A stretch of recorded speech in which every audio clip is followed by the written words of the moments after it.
momentarily, you can see we're all ready for our first program, which is going to be a short conversation between Greg Rattray of Next Peak and Taj Moore of Aspen Digital. They're going to be discussing a new paper that they have co-authored. The two of them have co-authored along with Jeff Brown of Recorded Future, who I saw somewhere here. There he is. And published in partnership with the Aspen US Cybersecurity Group. And it's on the concept of cyber defense assistant.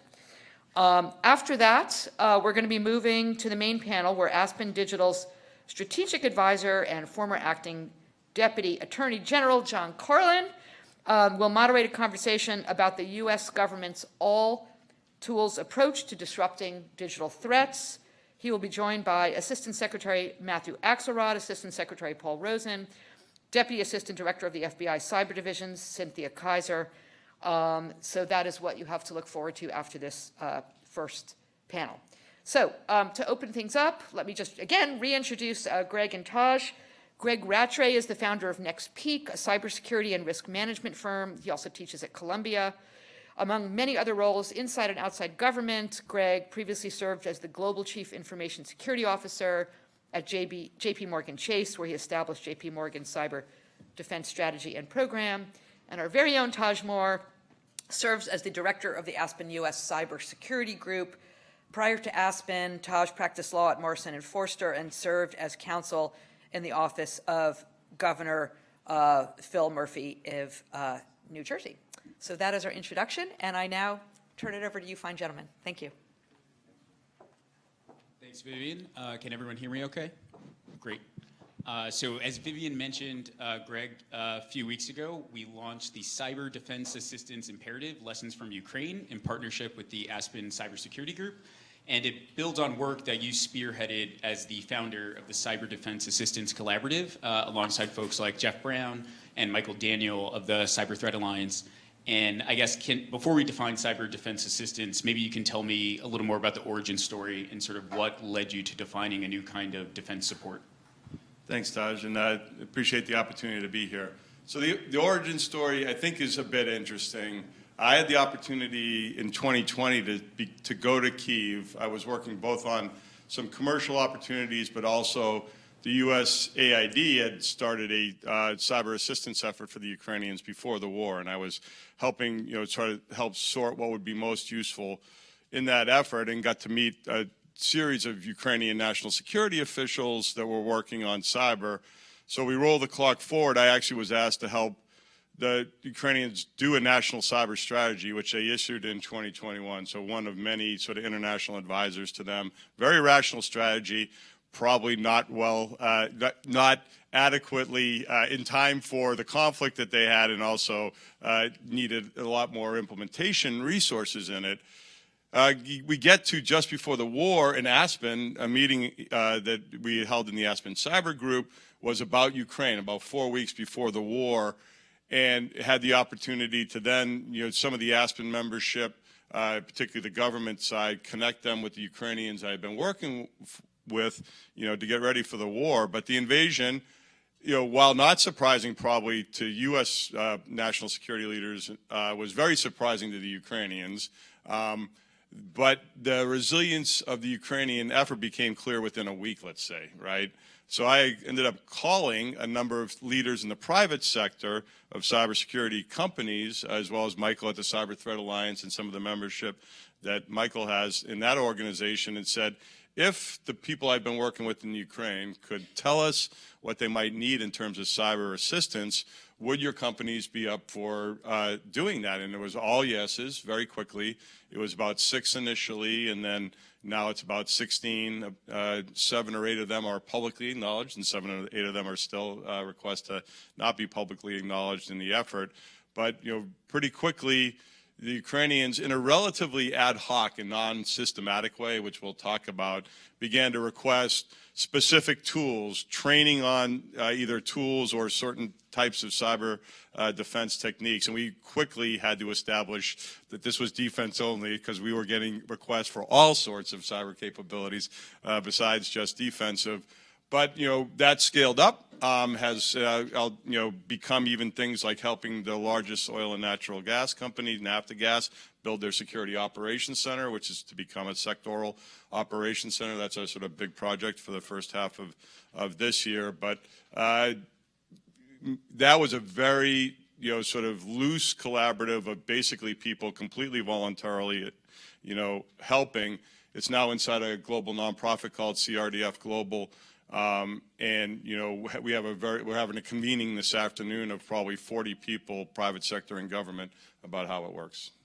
Got it. So I guess what would be helpful is if you could define cyber defense assistance. What is it? What are its like key component parts? And I guess most important, what makes it different from other kinds of cyber capacity building efforts? I want to read the definition that we perfect. put together, because in writing the paper, and I think that I say this half in jest, but also half very seriously, trying to create the words that describe a new conceptual approach to things. And the paper asserts that it's a new national security imperative, which I very much believe, in terms of, we defined it as cyber defense assistance can be defined as cyber support activities provided to friendly or allied nation states under threat of or actual attack from a hostile nation state. We worked pretty hard on that definition. A lot of people, and I'll sort of talk to a couple of things we were trying to distinguish.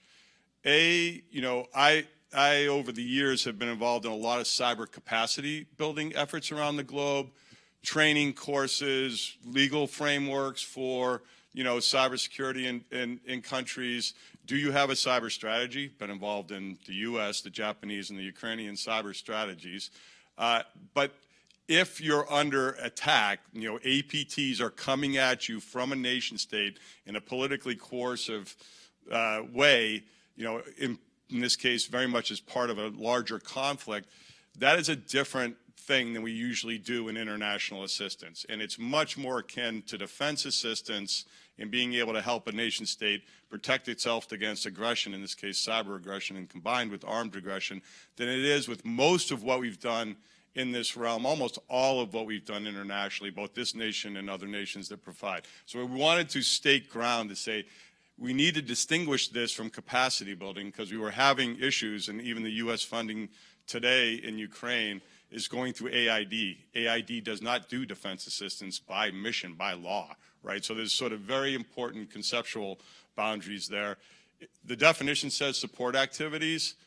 I think you could conceptualize it as being broader than defense only in other situations. That would not be what the private sector did. We were very careful, and even when we work with the government today, which we do pretty closely, and not just the U.S. government, to not be direct, we're not being directed by them, in the case of CDAC, the organization we formed, because we do not want to be considered combatants, right? So the issues of, how the government and the private sector, with the private sector in the lead of actually providing the capabilities, very challenging area for a lot of our constructs of how to do this type of activity. Sure. And just to recap, I guess, for the audience, it sounds like what really distinguishes cyber defense assistance is that it's responding to some cognizable geopolitical risk that, in other cases, maybe it's, far down the road, but this is, a real cognizable risk that you're responding to. That's right. I mean, we had this discussion, and sort of one conceptualization of it is it's only in response to there's a war on or an aggression happening. Again, you can conceive of it not being linked with a physical event, but you're helping that entity, that ally or friendly nation. And again, it's governmentalist. It's assistance to the government. We've sort of said government plus critical infrastructure. It only in a war, in a conflict. But I think the concept is better, and there's been a lot of pull on the organization to think about places where aggression is very estimable, right? Eastern Europe, the Pacific Rim, and should we get out ahead of that and actually start to work with those nations? Because I would say the pickup game we played in Ukraine would be a lot more effective if we were organized in advance in other places. But I'll finish with this thought for the moment.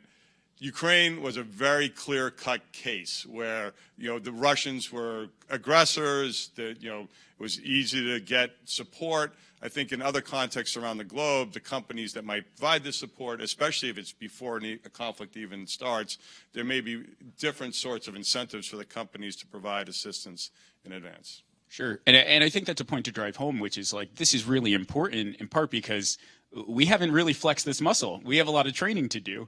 It sounds like this was kind of an ad hoc effort, sort of organized on the fly. But in order to be effective in the future in other geopolitical conflicts, we really need to take away lessons from this experience and apply them in the future.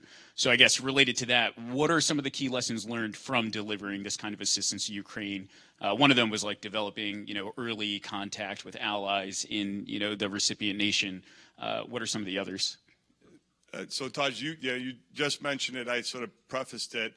I think, and I'm going to get to the issue of how fast you want to scale and what's necessary to scale, because even in Ukraine, we're definitely not there. I'll also mention the companies that we work with are also doing things outside the collaborative. I see Alyssa from Cloudflare. Cloudflare's done a ton of very important material things. They're not necessarily in CDAC.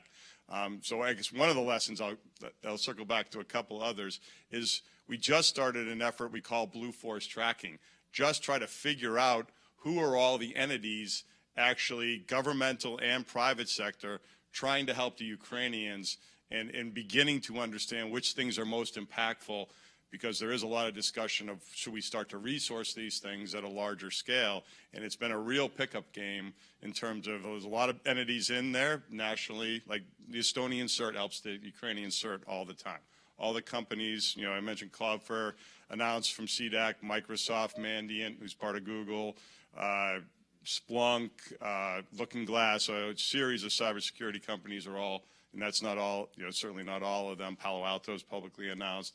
So, but again, there's other companies that are doing things that are not there. So sorting that out, which is sort of particularly challenging in the Ukraine, because there's many Ukrainian organizations, the Ministry of Digital Transformation, the National Cybersecurity Center, what's called Triple SCIP, which runs their national CERT, all going to the West and asking for things sort of independently. There's not a coordinating hub in the Ukraine for all of their national cybersecurity assistance priorities. So that's a challenge on both sides, the assisting side and trying to get the recipient to have an organized, prioritized set of efforts. That links to what you mentioned, which is understanding the context and the ecosystem, who the players are, both at an individual and organizational, to include their legal authorities levels, which ones are in most need of assistance.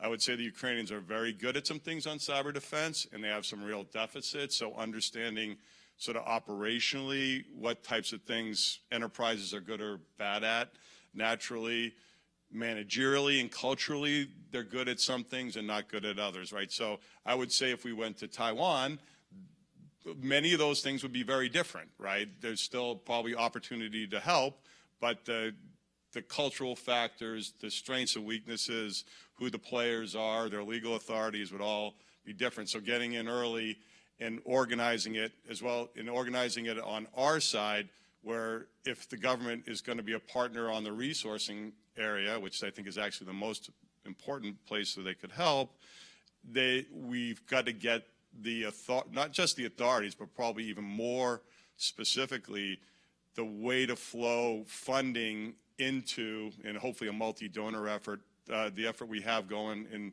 NAFTA-GAFS is funded by the UK and the Danes, actually. So like NATO is still working out in this area, or Europe and the US are still working out in this area, how to join funds together to hit the right, assistance efforts at the right level. Got it. So the paper obviously starts a conversation. It defines an area. I think the concept will develop more over time.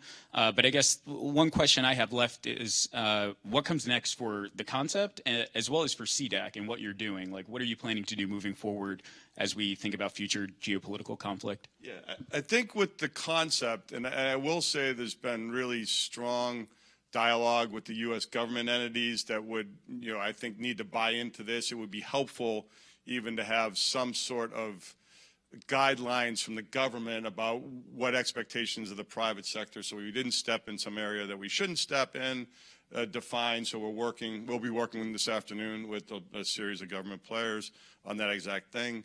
As I mentioned, also working with them, there's an interaction going about how do you think about organizing resource-wise and target what you provide resources to the recipient, the Ukrainians, for. Like, what are the priorities? Is it incident response? Is it security operations center building? Is it more resilience through cloud-based platforms?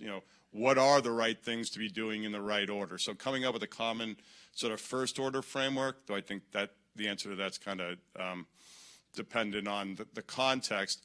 With the companies, they've learned a lot about their own sort of processes to like give a license free to a government. Well, is that a violation of the Foreign Corrupt Practices Act? Well, it's not in Ukraine because at least my understanding, CDAC doesn't make the determinations for the companies, is they've suspended their procurement law, right? So like for at least one company, that's the way that they've answered that question for themselves. So, and just, who would decide that we're going to give something for free? Who would put the resources they require to be part of a funded assistance package? So we're working on sort of the construct so that we can, do this. And for the concept, you need to answer all these questions in sort of more definitive ways than, CDAC is very much trying to scale.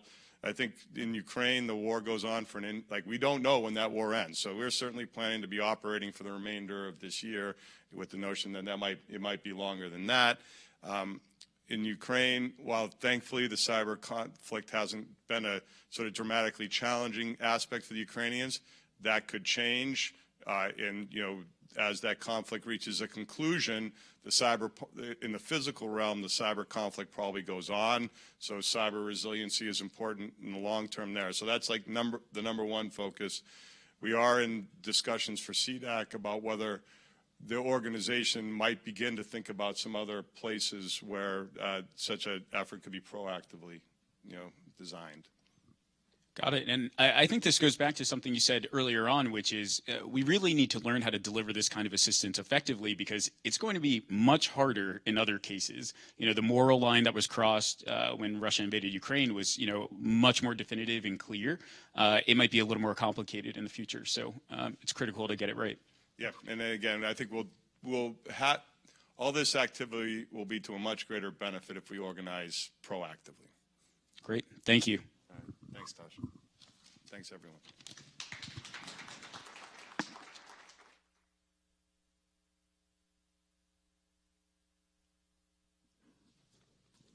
All right, if we bring up our next speakers.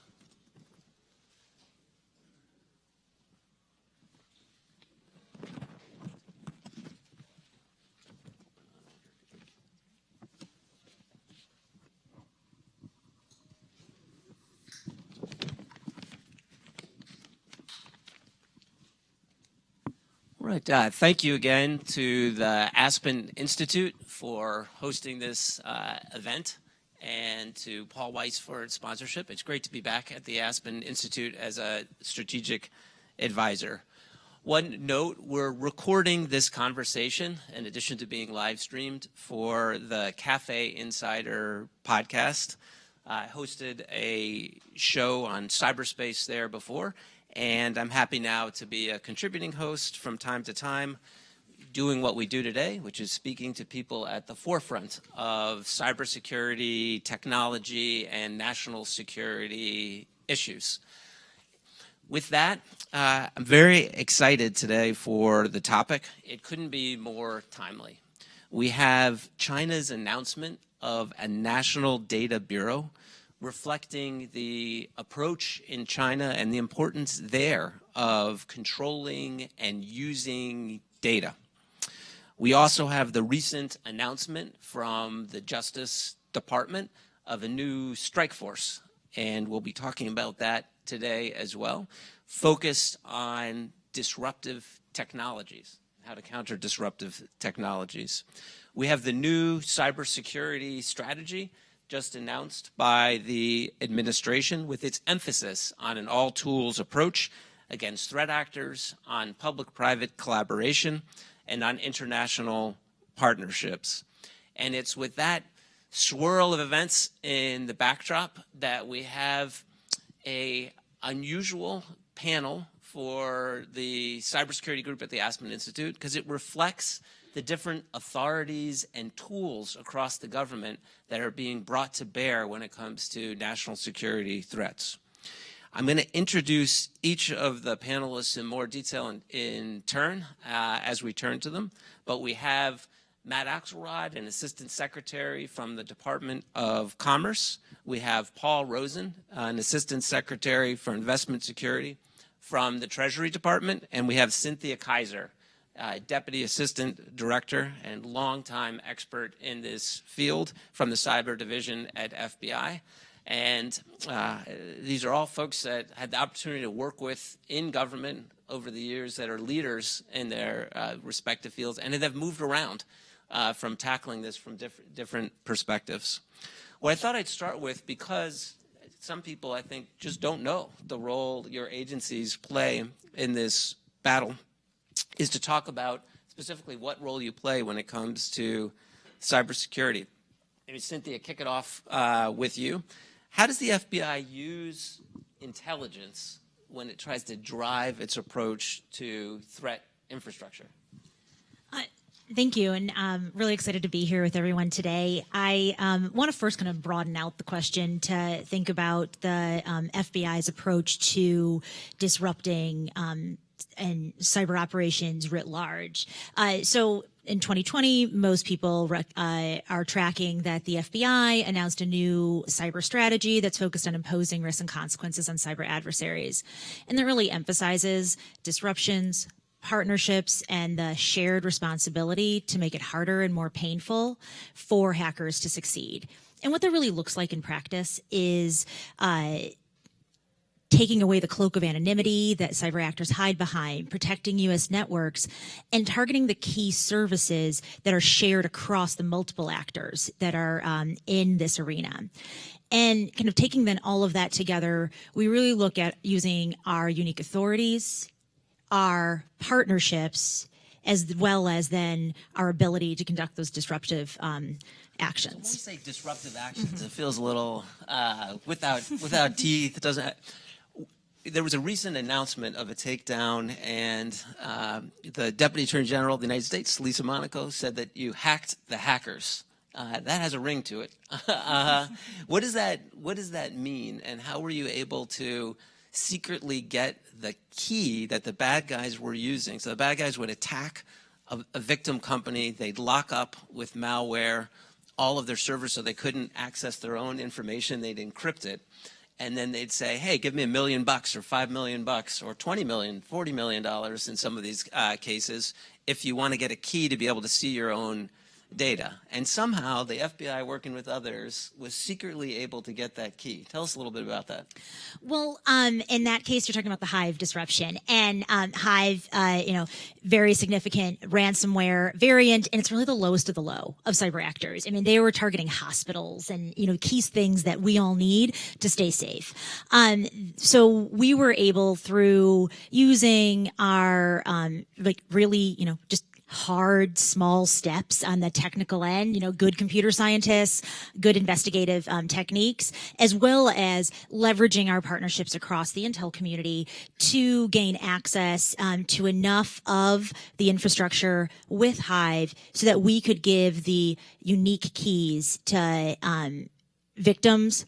I think over 48 countries. We offered them probably to about 1,500 victims. Over 300 took us up on it. Saved probably $200 million in ransomware proceeds for these entities. But it also means that they saved all of those remediation costs as well. So it's hard to put a number on that. And so really, how we're approaching that is we use the law enforcement authorities we have, so seizures or the ability to get onto infrastructure, but then also using our really good just investigative work. online, undercover work, good technical work to be able to gain access to this. And that's really part of our overall effort to target the kind of key players in these ecosystems so that when we're working and doing these efforts, it has a big impact across. And that's not your, I mean, you've been doing this for more than a minute, something like 15 years, over 15 years. And that's not kind of your grandfather's FBI where you would secretly get the key. And one of the things I thought was interesting about this and representing victims in this space is you would provide the key to a victim if they came to you, because they wouldn't otherwise know that you had the key, right? And then you would ask them not to share the information for a period of time that you had the key so that it would keep working and so that the bad guy wouldn't know that you secretly had the key and would just be wondering, why is nobody paying anymore? So tell me a little bit about, that's pretty unusual for the FBI, what led to that and how you operationalize that? So it is unusual, and it's actually a little different than what you just described, where in this case, we were able to see who victims were and go proactively to them and offer them the key. And so in that case, like, we were in this great place to be incredibly proactive to do what, while it might seem like an unusual operation, the FBI has been victim focused for over a century. And this is part of our key mission to make sure that we're doing everything we can to help victims or potential victims. But I think it speaks to a larger issue of private sector engagement, like, and the reporting back into us. We were also able to see that, it's not 100% of victims that report that to the FBI. And, yeah, let me jump in one sec, because you said something interesting. So you went to I'm just imagining the conversation. So you go knock on the door, and how does that conversation go? Hey, we've heard you've been hacked. At that point, have they been hacked? And you're showing up with the key, or they don't know yet that there's an intruder inside their system? How's it go? I think it's varying. It varies depending on, where that operation may be. But when we go, I think it's a really typical conversation for the FBI, because we're getting information from our intelligence community counterparts all the time about, hey, this company might be targeted, this company might be a victim, and we go and we do that notification, and we those companies may not know that they've been targeted, but we're there, we approach, we offer our services, and in some cases we may have even more to offer, like in the case of having certain decryption keys. And that, I'm going to turn to you a little bit at the Department of Commerce, and you're the Assistant Secretary for Export Enforcement. And I don't think a lot of people know that there are people with guns and badges at the Department of Commerce, or that they're doing enforcement. So could you just tell us a little bit, what is export enforcement at the Commerce Department? Who are you overseeing? Yeah, sure. Thanks, John, and thanks to the Aspen Institute for having us here today. Yeah, so I'm the Assistant Secretary for Export Enforcement, like you said, and it's as advertised. My job and my team's job is to enforce the country's export laws. The FBI is an amazing partner of ours. The FBI, as you heard Cynthia talk about, has a lot of different mandates.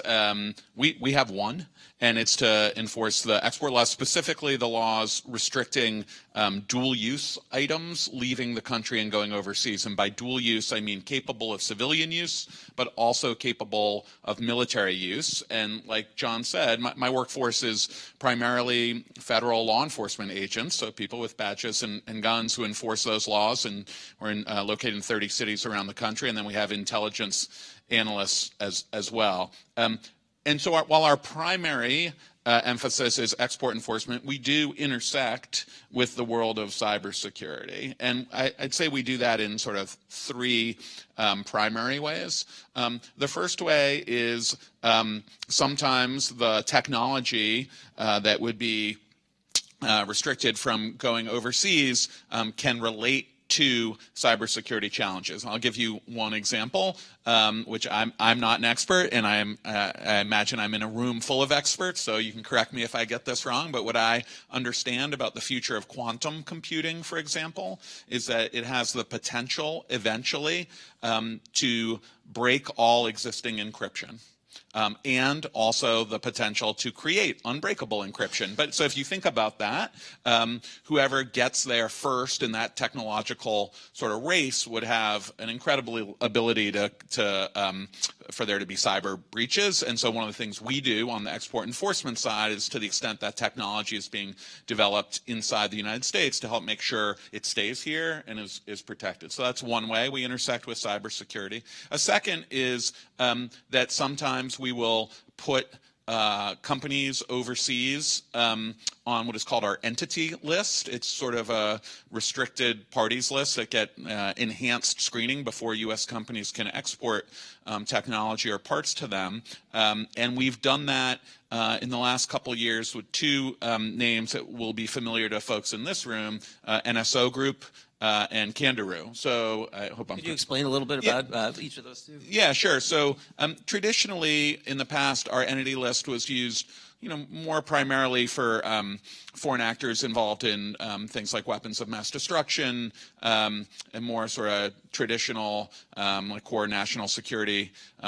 It sounds so bland and bureaucratic. Entity list, like it could be a good thing, could be a bad thing. It's an entity, but is it similar to being? Is there any positive to being on the entity list? No positive to being on the entity list. No. I don't think that's something folks aspire to be on our entity list. I think folks, we don't refer to this way to it this way internally, but I think in the press and in the public consciousness, it's perceived as a blacklist, because once you're on the list, just like being on a Treasury list, it makes it harder for people to do business with you, which is why folks want to avoid being on that list. And so I was saying that we've expanded, I think, upon the sort of types of entities we put on that list, and NSO Group and Kangaroo are good examples of that, because there it was sort of for unlawful surveillance, which raises real significant human rights concerns, and that's also an aspect that we take into account when we're thinking about our entity list. And then a third way. So NSO Group being the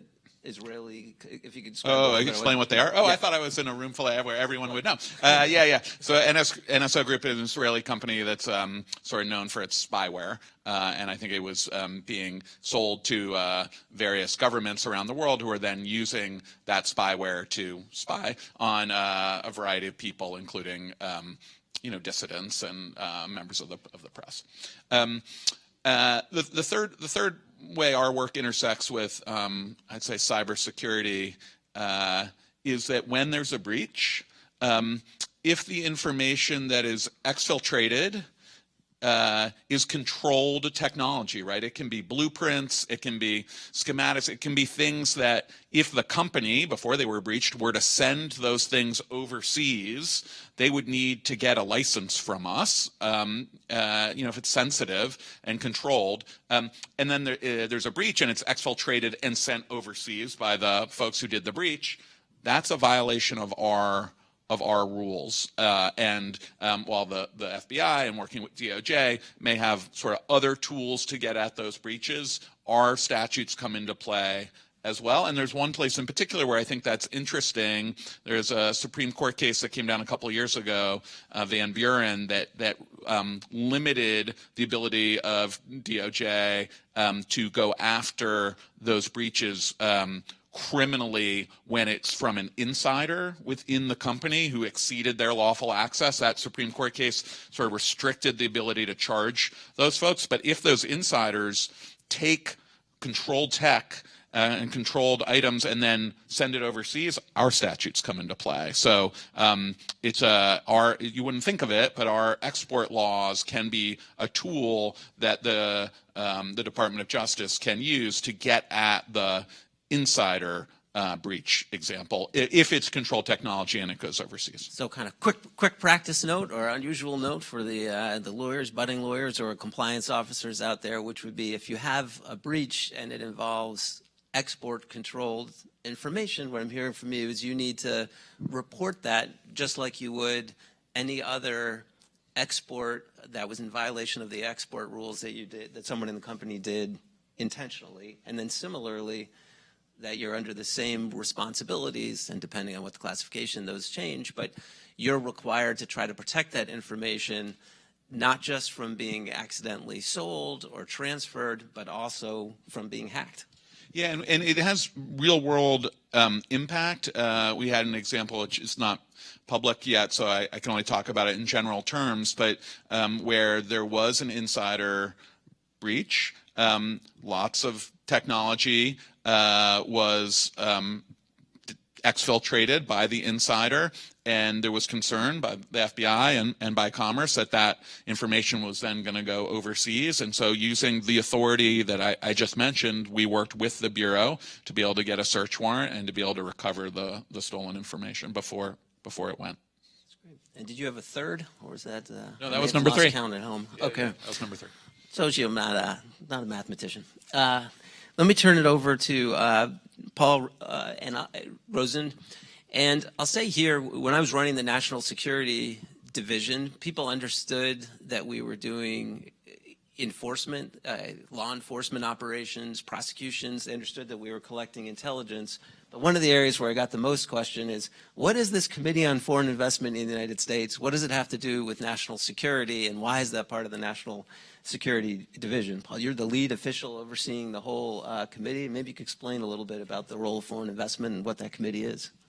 Thanks, John, and thanks to Aspen for hosting us, and to you, John, for your years of public service and national security as well. So at Treasury, I run what's called the Office of Investment Security, and as part of those functions, manage and lead the operations of the Committee on Foreign Investment in the United States, which we refer to as CFIUS. It's a 9-member interagency committee and responsible to discharge its statutory duties for screening certain foreign investment that comes into the United States for national security risks broadly. And so there is a sort of a series of filing requirements, but also part of it's voluntary, part of it's mandatory.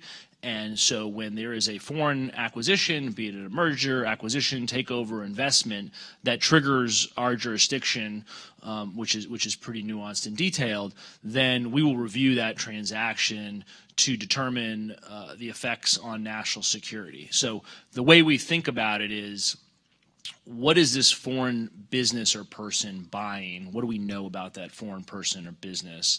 What are they buying? Do we care about the technology or business that they're buying? And sort of putting those things together, what is the impact on national security? And so we do that assessment. And then the committee has the authority with statutory authority vested to the President of the United States to clear a transaction, in which case provides a degree of safe harbor for the parties to proceed. We can clear a transaction with mitigation. So safe harbor meaning if you clear it and 5 years later someone might change their mind on whether it posed a national security risk, they're good, the transaction stands, they don't have to go through another review, they don't have to sell it. Yeah, new set of policymakers think differently down the road. It's got safe harbor from CFIUS review, which is important, and it goes to this issue of voluntarily filing transactions. So most transactions don't have to be filed with CFIUS, but if you don't, CFIUS can come knocking on your door 5, 10, 15 years later and say, that transaction you closed 10 years ago, we want to talk about it, all with the same authorities. And so as a general matter, businesses want a degree of predictability and certainty and want to come in the front door. And we've laid out a little bit the different authorities and role. I wanted to move a little bit to threats, and particularly China. There's been a lot of discussion about China. As we mentioned, they just created a national data bureau, highlighting the importance there in terms of controlling data. And maybe I'll stay on you, Paul, but back in the day with CFIUS, when it first started, it would involve transactions for things like missile technology, and you kind of knew as a company that I'm going into an area where there's national security risk.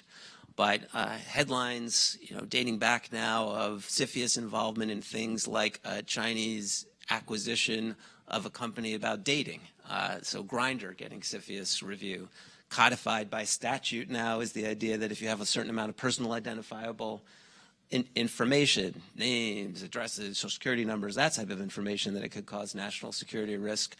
So I thought maybe you could address a little bit both China specifically and how it's viewed, but more broadly, how you think about data as a national security risk.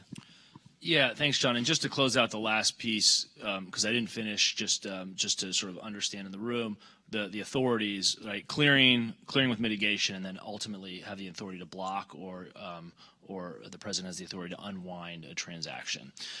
When it comes, actually pausing there for a sec. So when you say, because it's always strange, why would I voluntarily go in if I'm looking at some of the business folks in the room who are looking at me quizzical looks? Why would I ever voluntarily go in and choose to do a regulatory filing? The answer in part is you could end up otherwise being forced to sell at a significant loss later.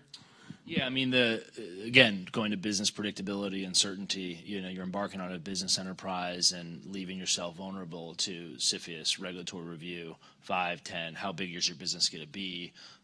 What are the geopolitical or national security concerns going to be at the time? So, based on that regime, kind of following up, because this is an area, so, who should be thinking about voluntarily filing, and what role does data in China play in that analysis? Well, oftentimes what we see is when transactions are happening, it could be certain investments. There's a whole host of international business transactions that could happen that could trigger our jurisdiction when it leads to when there's a transaction. And so oftentimes M&A lawyers are involved in thinking about these issues, and then they're on their radar and advising clients, hey, you should see if it requires a regulatory filing or if you fall within the jurisdiction. And on the data point, which is really important because in our digital world and our digital economy, data has sort of transformed everything that we do, creating a whole host of conveniences in everyday life, but it also presents a series of national security risks and concerns. And one of the areas where sort of we plug in on national security risks as it relates to data and cybersecurity, for example, is thinking about that U.S. business acquisition. How much data is in that U.S. business? Do we care about that data? Is it U.S. person sensitive information? Is it sensitive source code? And the way we think about it also is, if this business is going to be bought, where's the data going to go? And what are the cybersecurity protocols, right? Is there a robust cybersecurity regime to protect that data on the one hand? And on the other hand, how can a threat actor potentially use that data offensively?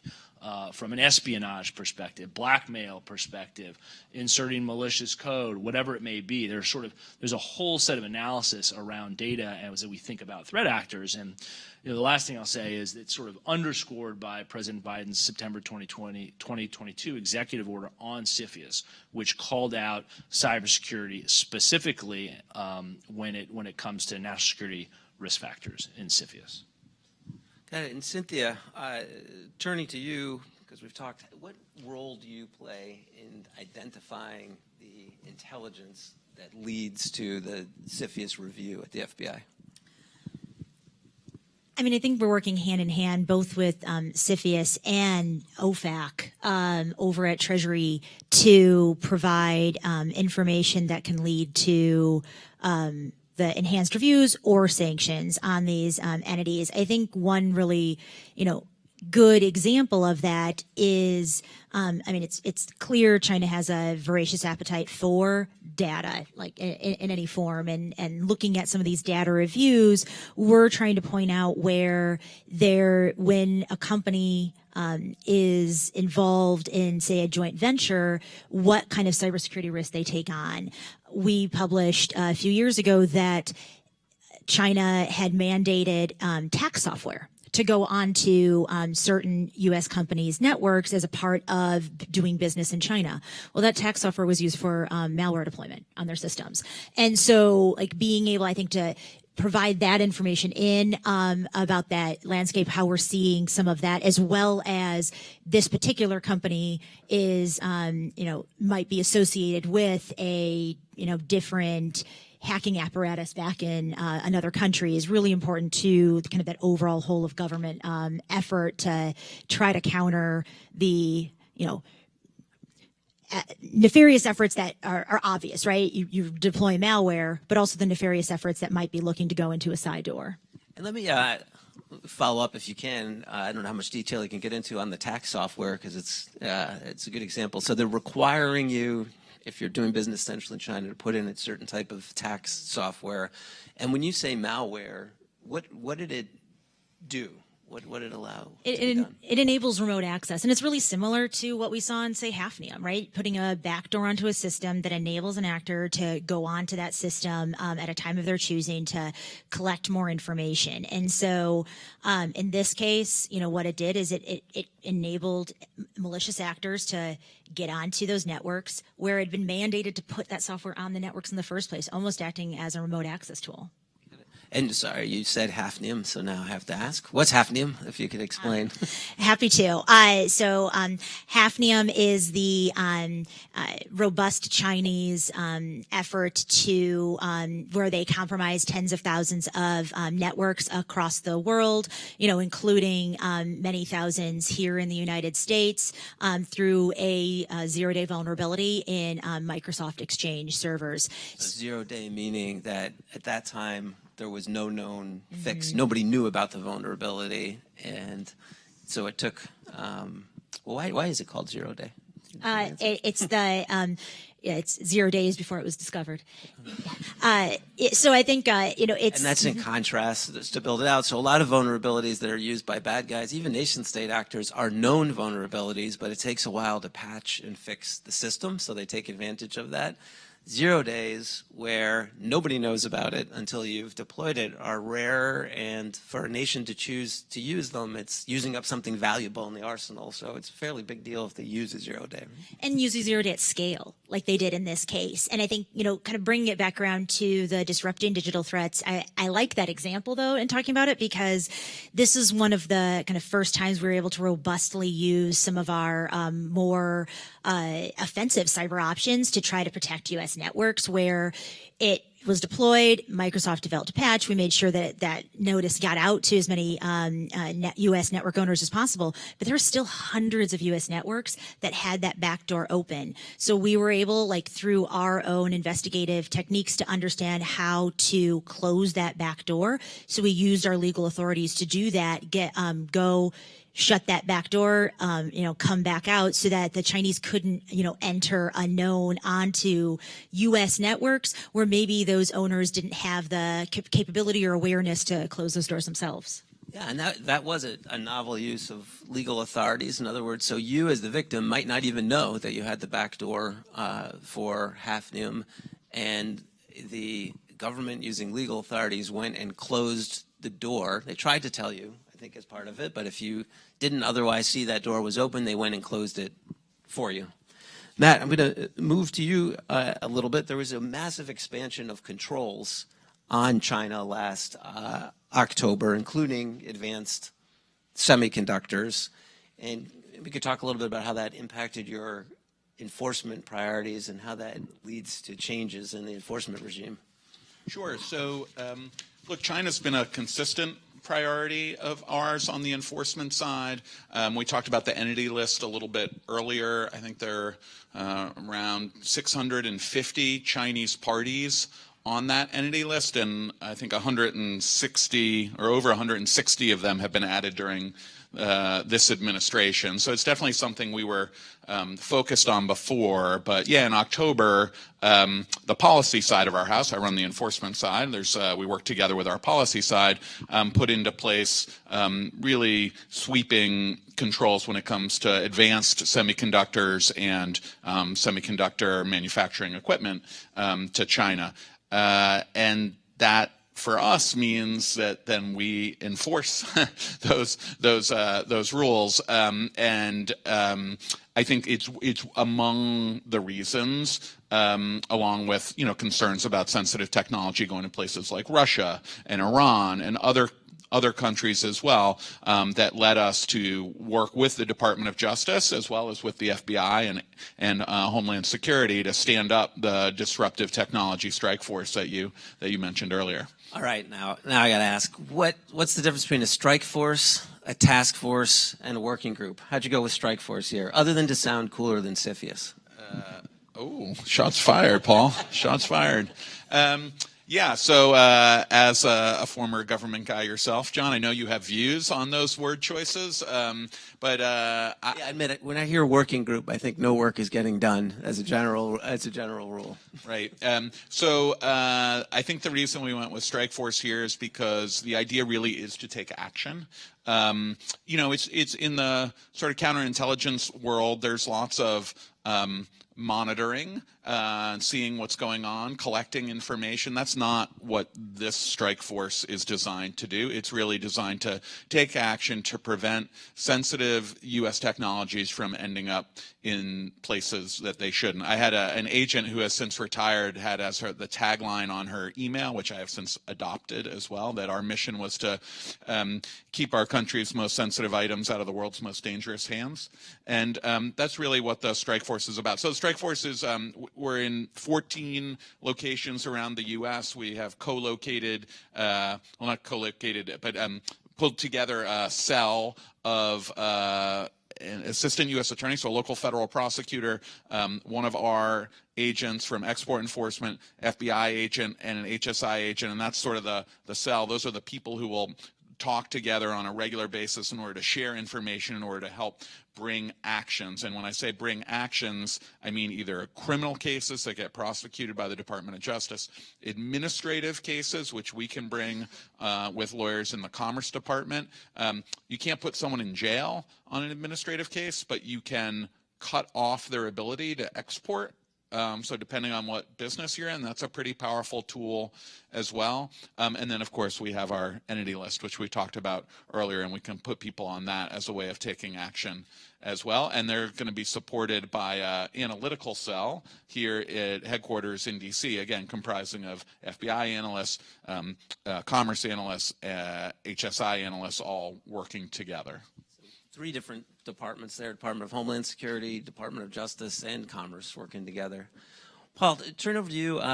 You talked a little bit about where there are mandatory requirements to file, and you've heard discussion here about a focus on semiconductors. One way to control them being export is by controlling exports. Another way is in the Cynthia lane of keeping them from being stolen. But I know that's been a focus as well for your review. Maybe you could talk a little bit about the mandatory regime and are there any of these technologies that link to cyber that are in that mandatory regime?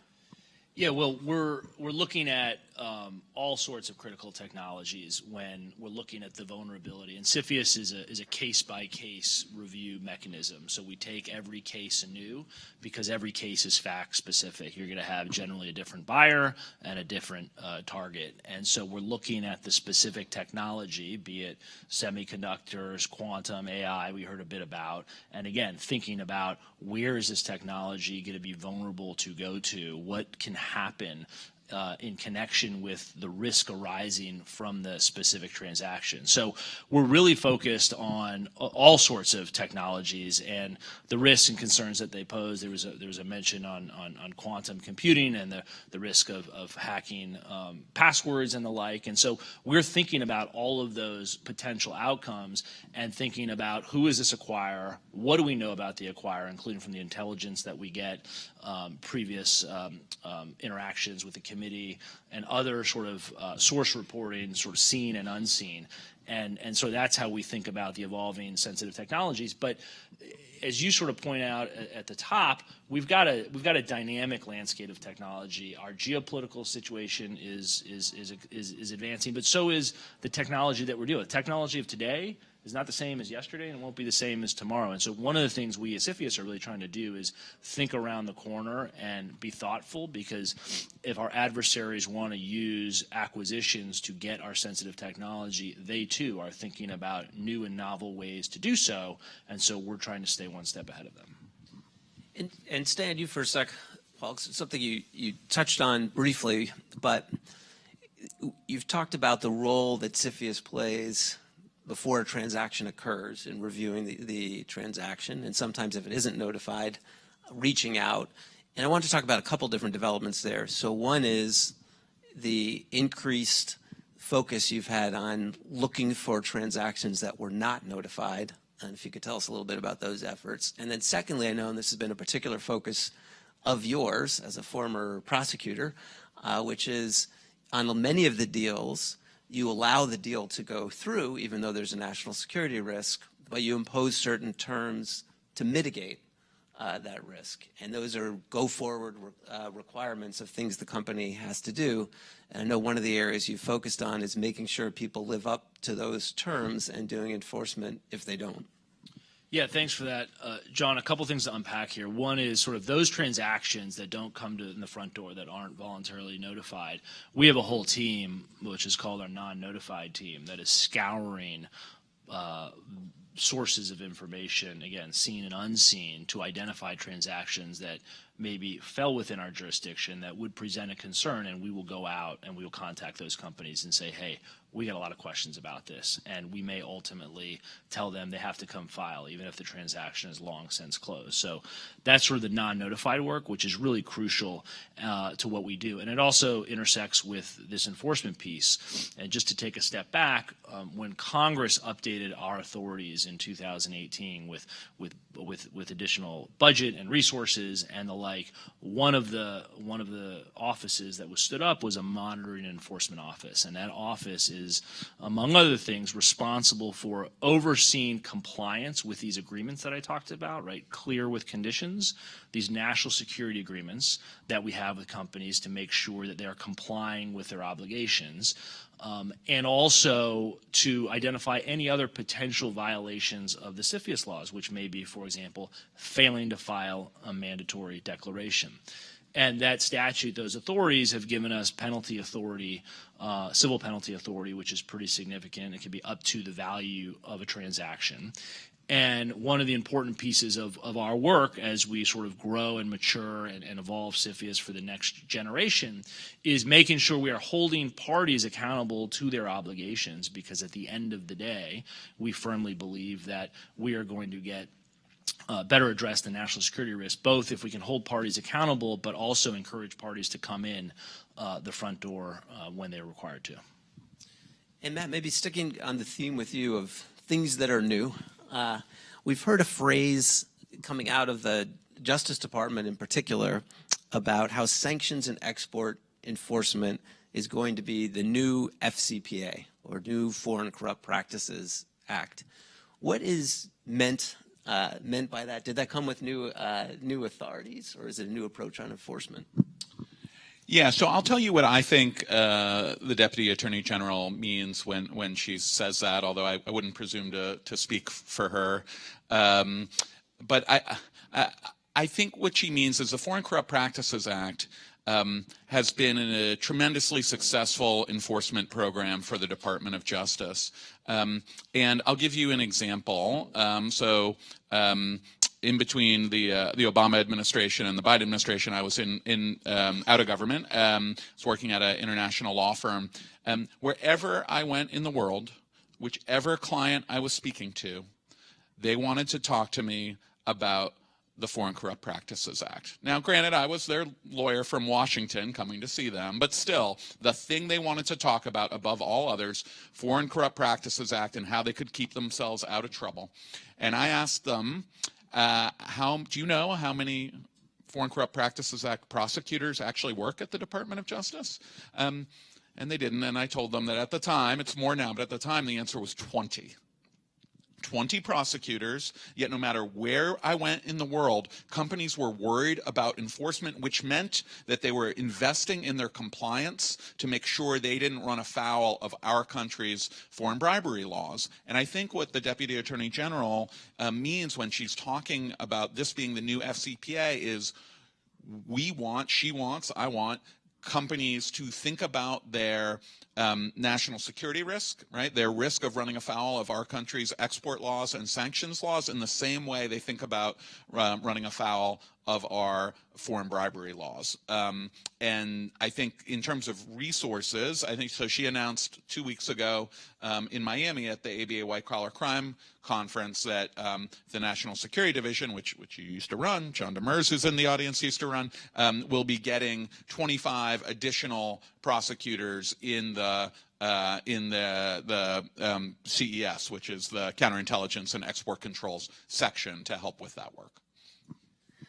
Got it. And in terms of new approach, you you've talked just then, Matt, about impact on the private sector, and I think it's an important topic for the group to think about as well, that some of these enforcement efforts are really designed about changing the thinking inside companies so that it changes compliance on the front end and prevents the technology, in this case, from ever being transferred. And Paul, too, was talking about trying to influence the way the private sector is thinking about reporting transaction, thinking about risk in this space. Cynthia, you have the enviable position of being at the FBI, and your boss has now announced, the head of all cybercrime enforcement for the FBI, that he wants to be the Ritz-Carlton of victim service. So I'm assuming that doesn't mean you start handing out little chocolates, et cetera, when you do it. But what did he mean by that, and how do you interact with the private sector? I think first and foremost, when people think about the FBI, they're not thinking about FBI headquarters. Like, we're not really a DC-based agency. I mean, we have 56 field offices, over 100 residential agencies, and that means that we're a local presence for private industry and for victims. And as a part of that, we want to engage and make sure that, number one, we're working before an incident. So working on an incident response plan, making sure people know their points of contact. They have the cell phone number of somebody on the cyber squads in the offices, so that if something happens, they can get assistance right away. Because we have the largest trained technical cadre from the U.S. government across the nation, we also want to make sure that people know we can be there within hours of getting that call. We can deploy, we can help, we can work with a third-party remediation company, but we want to be there to support. And, I'd mentioned before, we've been a victim-centered organization for over a century, and that means also we have victim services to offer. When someone is a victim of cybercrime, it doesn't matter if you're a multi-million-dollar company or a small startup. That impacts you even on an emotional level, like worrying about what happens with your business or what this might mean. And we have the services, we have the victim specialist available to be able to help also work through that. We have media folks that will help work with companies on, what do you want your approach to be? Do you need us to take any, conversations or intake for you? So it's really about this kind of just comprehensive approach at the local level of helping. Because not only do we want to be there, we want to help, but we also know that we can't help others if we don't hear from you, and we can't help you if we don't hear from others. And so as a part of that help, we're also helping nationwide, being able to take what we learn and protect others along the way. Great. Thank you. And you've each, Cynthia, you've talked about trying to prevent information from leaving the United States by being hacked or through insiders. Matt, you've talked about the role you play with hacks and insiders, but also just by regulating the information. And Paul, when it comes to information leaving the United States, sometimes it's through a good, sometimes it's because it's been stolen, but sometimes it's through investment. And there's been a lot of attention and talk that the administration is going to issue soon some new set of rules about outbound investment. Could you talk a little bit about what role you play at the Treasury Department in looking at that new set of rules, and what type of factors you're thinking about as you consider it? Sure, John. So, as we talked about, CFIUS is an inbound screening regime. We screen investments coming into the United States. And there has been discussion, vigorous debate publicly. Congress is considering this around solving for the national security risk that presents around certain U.S. investment dollars going to certain sectors of concern and countries of concern that can be used in a way specifically against the United States national security risks. So think about, a particular investment in cutting edge technology that's going to go into an adversary's next generation fighter or whatever it may be, and sort of using those U.S. dollars, but also the know-how and expertise that flows with those U.S. investment dollars. And so that's part of the national security risk that sort of as a policy matter is being discussed both in Congress and in the executive branch. Great. And let me turn to the audience to see if we have a question or two before we wrap up. Hi, thank you. My name's Suzanne Smalley, and I'm a reporter at Reuters. I'm wondering if anybody, and this might be slightly far afield, but I don't think so, at least for Cynthia. The new cyber strategy has what's become a somewhat controversial provision, Know Your Customer, that EO 13894. I'm curious what the panel's view is on how important that might be, what kind of difference it might make in terms of these bad actors getting into the cloud, et cetera. Happy to start us off. So, I mean, we're really supportive of the executive order, and I know that Commerce is really actively working on developing some of those rules, and we're working with companies to ensure we understand exactly how it might impact those rules might impact them. It's important for us because having more information and requiring companies to know who might be using their services is it helps us overall understand the broader cyber landscape. It helps us be able to track malicious actors in a more refined way, and really, I think, helps us counter. Jump in one sec, just from like the 10,000 foot for people, because not everyone may be tracking it. So people may know the regime of Know Your Customer, and this is an idea that's particularly forced through the Treasury Department for banks in particular, that there's certain rules. If someone's a banking customer, that you are required to know about the customer to make sure they're not using the bank for some criminal action, sanctions evasion, money laundering, other activities. And so in the new executive order and in the strategy is the idea that if you're renting out or your cloud infrastructure, that similarly, there's a lot of the cases that Cynthia has brought and worked on have become from bad guys, criminals, sometimes nation states using a cutout usually, will use that service and then conduct an attack or store information that's stolen from a victim through the cloud service. And so the idea here is that cloud providers should try to know their customer in the way that a bank would do, and that would be a significant change. And yeah, I think to that point, it helps take away the anonymity that cyber operators are looking to use to conduct their efforts here. There's many companies that say offer leased infrastructure. So you can lease their infrastructure to, do a variety of things, but maybe don't require any customer details. And, I think it's our, and the U.S. government's view that we need to have kind of that same regime as you were talking about that might be occurring on the financial side. All right, I think we have time for one more question. A two-part question for Cynthia. You mentioned the disruption efforts from Hive. How do, understanding internet infrastructure is not centrally located anywhere, how does the FBI work with Cyber Command's National Mission Force, and where does your lanes start and where do their lanes? Like how does that breakdown work? And then second part of that question is, would you think that the FBI strategy is shifting more from indictments to actually disruption efforts, like you kind of just did with Hive? Is that a changing? Is that an evolving strategy, kind of moving away from indictments and just focusing on disrupting the infrastructure and notifying victims ASAP so they can get back up to speed? So I'm going to reverse the order of that.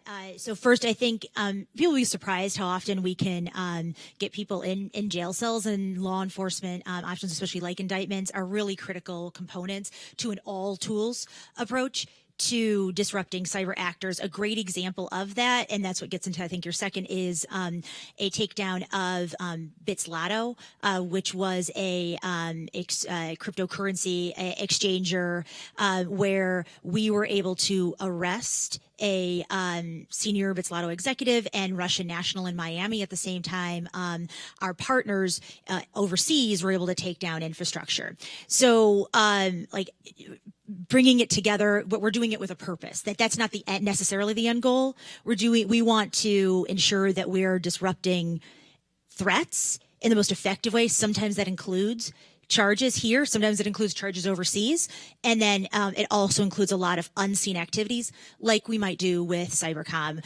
Really closely linked with cybercom, we have personnel sitting with them working side by side every day, planning operations. But when it's overseas, it doesn't necessarily have to just be that kind of covert operation. We have a huge international footprint. We have 16 cyber-focused assistant legal attaches and embassies across the world. We're poised to add more, and we're doing a lot more of that. Also, capacity building, that joint investigations. I loved the talk earlier on the on cyber defense assistance, because we're in that lane too, working with other countries, helping them build cases. And oftentimes you can go to a country, overtly and say, help us. And they want to help, because this is a realm in which we have a lot of allies who want to help us disrupt digital threats together. It's a great note to end on, because I think you've heard from all three panelists how important it is to work with partners both internationally and in the private sector. So please join me in a round of applause for our panelists today and the work they do.